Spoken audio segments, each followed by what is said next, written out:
कल केंद्रीय बजट पेश हुआ और उसमें विपक्ष ने कई तरह की बातें कही। अपने अपने प्रदेशों को लेकर लोग जो है सरकारें बातें कर रही है।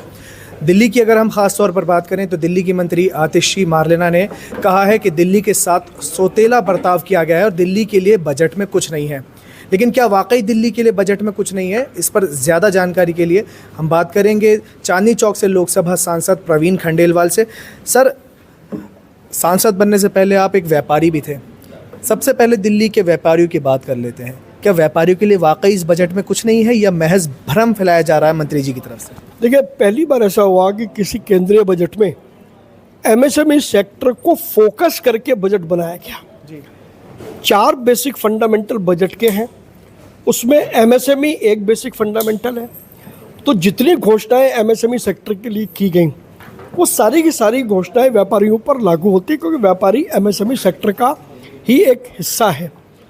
तो इस नाते से एमएसएमई को जो एलोकेशन किया गया है, जो और बहुत सारी योजनाएं घोषित की गई हैं, उसका बड़ा लाभ देश के छोटे बड़े व्यापारियों को मिलेगा। व्यापार करने के नए अवसर मिलेंगे, टेक्नोलॉजी बहुत आसानी से मिलेगी, लोन आसानी से मिल जाएगा। मुद्रा लोन 10 लाख से बढ़ा करके सीधा दोगुना 20 लाख कर देना, वो व्यापारियों के लिए बड़ी सौगात है। और जितने पैसा बाजार में आएगा, तो क्योंकि खरीद होगी उस पैसे की जो अलग अलग फंड में एलोकेशन किया गया है, वो पैसा बाजार में आएगा। बाजार में आने से व्यापारियों की जो इन हैंड उनकी फाइनेंशियल लिक्विडिटी है वो और स्ट्रांग होगी।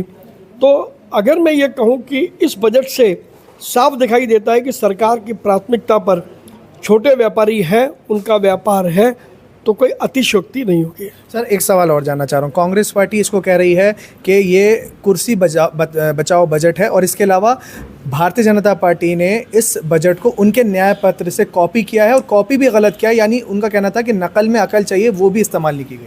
देखिए, वो क्या कह रहे हैं, वो इसलिए कह रहे हैं क्योंकि उन्होंने बहुत ढूंढा कि बजट में की आलोचना करने के लिए कुछ मिल जाए।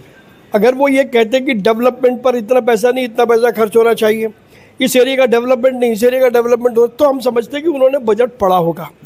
लेकिन चूंकि पूरा बजट उन्होंने देखा और उनको बजट की आलोचना करने का कोई अवसर नहीं मिला, तो इसलिए उन्होंने कहा कि ये कुर्सी बचाओ बजट है। अगर कुर्सी बचाओ बजट है तो क्या कुर्सी गिराने वाला बजट आएगा? इस बजट में 4 फंडामेंटल और 9 प्रायोरिटीज़ के साथ सरकार ने स्पष्ट किया है कि देश प्रधानमंत्री नरेंद्र मोदी के विकसित भारत के लक्ष्य को पूरा करेगा और ये जो बजट है ये उस विकसित भारत की नींव है, ऐसा मानना चाहिए। सदन में आप कहने बहुत सारी बातें करने वाले हैं दिल्ली के लिए।